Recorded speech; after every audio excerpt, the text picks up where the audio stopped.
তাল বাজিয়ে সবাই মিলে গাইব। হ্যাঁ, সবাই মিলে একটু হাতটা তুলতে হবে। ঠিক দুপুরবেলা যখন জোরে জোরে তালি দিয়েছিলেন ওইভাবে জোরে জোরে তালি দিতে হবে, আস্তে আস্তে দিলে হবে না। দেখুন বাবা, আমি দুপুরবেলায় বলেছিলাম যে তালি দিলে, হাতে তালি দিলে তার মধ্যে কত রকমের গুণ আছে, মাহাত্ম্য আছে। ওমা দেখবেন এই জগতে অনেকে আছে যার একটু অর্থ আছে বাবা, একটু ধনশালী, সে হয়তো বেতন শুনতে এসেছে, সবাই হাতে তালি দিচ্ছে বলে সেও হাতে তালি মানে দেওয়ার প্রয়োজন মনে করে না, কিন্তু সবার দিকে তাকিয়ে সে হয়তো হাতে তালি দিচ্ছে। কেমন ভাবে দেন অনেকে? এটা কি বলুন তো?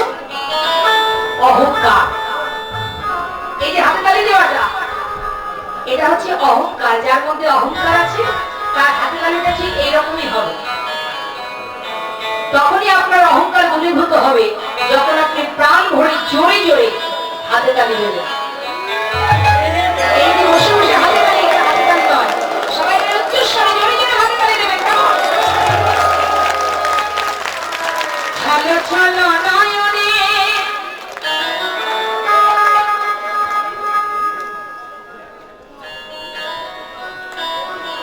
চলো চলো নয়নে হাসি ভরা বদনে আনন্দ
সুখ।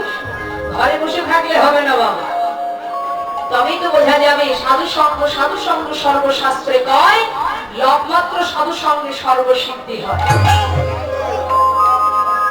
সবাই মিলে একসঙ্গে সুরধনির তীরে আমার মহাপ্রভু ভক্তগণকে নিয়ে হরিনাম করছে, পাগল হয়ে নামের মধ্যে ডুবে আছে। এদিকে হলো কি বাবা, এক ভক্ত দূরে দাঁড়িয়ে আছে, তিনি কিন্তু কাছে আসছে না, দূর থেকে দেখছে। এবার গৌর হরি তিনি তো অন্তরে যাবে কি, তাই তো? আমরা মনে করি যাকে ও তো দেখতে পাইনি। আমরা যখন কোনো অন্যায় করি, কোনো ভুল করি, মানুষের চোখের আড়ালে করি, কি না ও তো দেখতে পাচ্ছে না। মানুষের চোখে ফাঁকি দিলে কি হবে? যিনি এখানে বসে আছে তার কাছে ফাঁকি দেওয়ার আর কোনো জায়গা থাকবে না। আর সে যেদিন প্রকাশ করবে, তিনি যেদিন এই অন্তর্যামী যেদিন সেই অপরাধ প্রকাশ করবে, এমন ভাবে তোমাকে সাজা দেবে যে সাজা সারা জীবন তোমার মনে থাকবে। তাই কখনো কখনো বাবা দেখবেন অনেকে যারা বুদ্ধিমান তারা কি করে, কোনো যদি একটু ঝগড়াঝাটি গন্ডগোল হয় চুপচাপ থাকে। কিছু কিছু সময় আছে যে সময় চুপচাপ থাকতে হয়, কারণ ফল দেওয়ার মালিক সেজন। সময় মতো এমন ফল দেবে তোমার যে সারা জীবন কেন সারা জগৎবাসী জানতে পারবে কোন পাপের কোন সাজা। তাই আজ আমার অন্তর্যামী তিনি অন্তরে জানতে পারছেন যে এক ভক্ত দূরে দাঁড়িয়ে কাঁদছে, এত ভক্ত আনন্দ করছে, কারোর লক্ষ্য নেই। ধীরে ধীরে গৌর হরি আনন্দের মধ্যে দিয়ে সেই ভক্তের দিকে তাকিয়ে ইশারা করে ডাকছে, এসো। সেই ভক্ত দূর থেকে মাথা নাড়া দিয়ে বলছেন, আমি যাবো না দয়াময়। কেন আসবে না? এসো। একা একা দূরে দাঁড়িয়ে আছো, সবাই কত আনন্দ করছি, আমাকে শুভপ্রদান করছি, তুমি কেন দূরে দাঁড়িয়ে থাকবে? এসো, আমার কাছে এসো। না, আমি যাবো না প্রভু, আমি তোমার কাছে যাবো না। দূরে দাঁড়িয়ে দাঁড়িয়ে তোমার লীলা দর্শন করছি, তুমি আমায় দেখো না দয়াময়। কেন কেন তুমি আসবে না? তুমি জানো না আমি যে অস্পৃশ্য, আমি যে অসুচি, শিশুকালে মুসলমানের অন্ন খেয়ে বড় হয়েছে বলে এই বৈষ্ণব সমাজ আমাকে দেখলে দূর থেকে চলে যায়। একই আসনে বসে আমার সঙ্গে প্রসাদ পায় না, আমাকে ঘৃণা করে। তাই তো আমি দূর থেকে তোমার লীলা দর্শন করছি, আমি জানি না হরিদাস। মুচি হয়ে সুচি হয় যদি কৃষ্ণ ভজে, সুচি হয়ে মুচি হয় যদি কৃষ্ণ ত্যাজে। তুমি কৃষ্ণ নাম করো, তুমি অসুচি হতে পারো না। এসো হরিদাস, আমি তোমায় ডাকছি, তুমি আমার বুকের মাঝে এসো।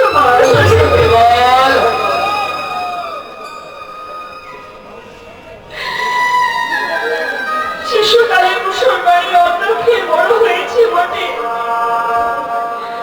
কিন্তু যখন আমার জ্ঞান হয়েছে আমি তখন থেকে জেনেছি তুমি আমার মাতা, তুমি আমার পিতা, তুমি আমার ভাই, তুমি আমার বন্ধু, তুমি আমার সব। তোমার নামকে সম্বল করে ঘর ছেড়ে পথে নেমেছি দয়াময়। এই জগতে তুমি ছাড়া আমার আর কেউ নেই গৌর হরি। হরিদাস, তুমি জানো না আমি তোমায় কতটা ভালোবাসি। আমার এই বুকের একটা পাথর তুমি, তোমার অঙ্গে যত চাবুকের আঘাত, প্রত্যেকটা আঘাত আমি পেয়েছি। কারণ তোমার দেহ তো আমার দেহে পরিণত, তোমার বলতে যা কিছু তুমি তো আমার জন্মে সঁপে দিয়েছ। তোমার আঘাত ছিল আমারই আঘাত। জানো হরিদাস, একবার এসে দেখো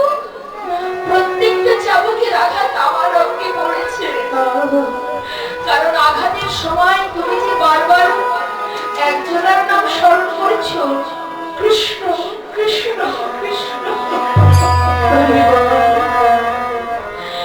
তুমি জানো না হরিদাস, তুমি নামটা করলে আমি সুখ পাই না। তুমি আমার হৃদয়ের একটা পাথর। আমি তোমায় কথা দিচ্ছি, তুমি আমার কাছে এলে আমার ভক্তরা কেউ আমায় ফেলে যাবে না। এই দেখো আমি তোমায় দুবাহু প্রসার করে রাখছি, তুমি আর দূরে থেকো না। গৌর হরি, দয়াময়, এত করুণা তোমার, এত দয়া তোমার, আমার মতো ফসল করছে তোমার হৃদয় আমি খাই না। আমি তোমায় ডাকছি, তুমি এসো। গৌর হরি,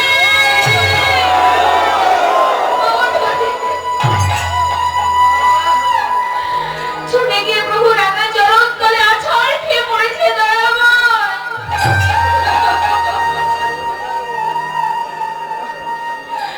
ও দয়াময়, প্রভু গো,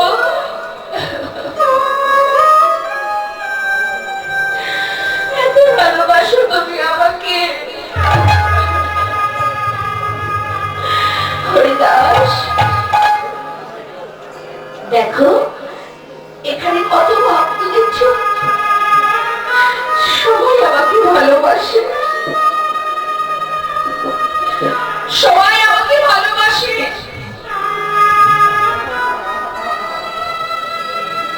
হরিদাস,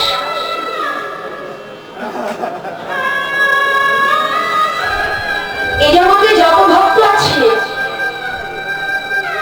সবাই আমার কাছে কিছু না কিছু চেয়ে নিয়েছে। আমি তো বাঞ্ছা কল্পতরু, ভক্তের বাঞ্ছা পূর্ণ করাই আমার কাজ। জীবনে এত কষ্ট, এত যন্ত্রণা পেয়েছো, কোনদিন মুখ ফুটে আমার কাছে কিছু চাওনি। আমার মনে বড় বাসনা, আমি তোমায় কিছু দিতে চাই, আমি তোমায় কিছু দেব। বলো হরিদাস, কি নেবে আমার কাছ থেকে?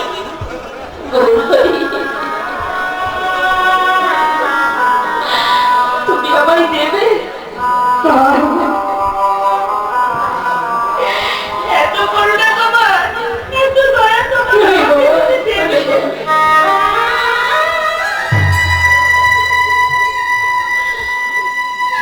কি চাইবো তোমার কাছে? শিশুকালে তোমার নামকে সম্বল করে তোমার ছেড়ে পথে নেমেছি। আমার তো চাইবার কিচ্ছু নেই দয়াময়। হরিদাস, কিছু অন্তত চেয়ে দাও।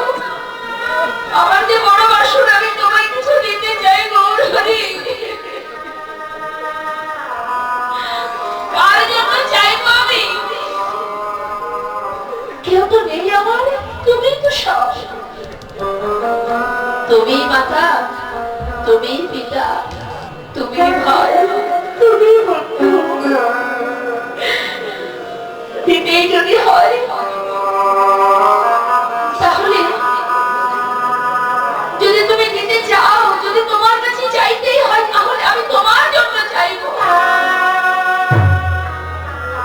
কারণ তুমি তো আমার সব, তাছাড়া তার কেউ নেই আমার। তোমার জন্য চাইবো। গৌরী বলছে, না হরিদাস, তুমি আমার জন্য চাইবে না, শুধু তোমার নিজের জন্য চাইবে। বলো তুমি কি চাও আমার কাছে? কিছু তো চেয়ে দাও।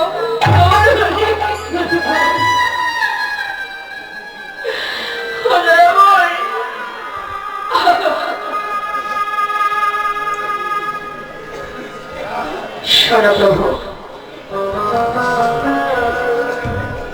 তুমি যদি দিতেই চাও,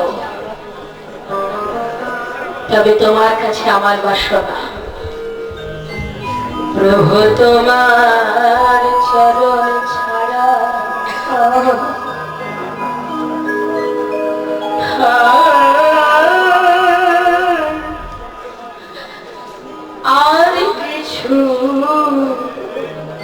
नहीं कहो भगवान चरण छड़ा আর কিছু नहीं মনে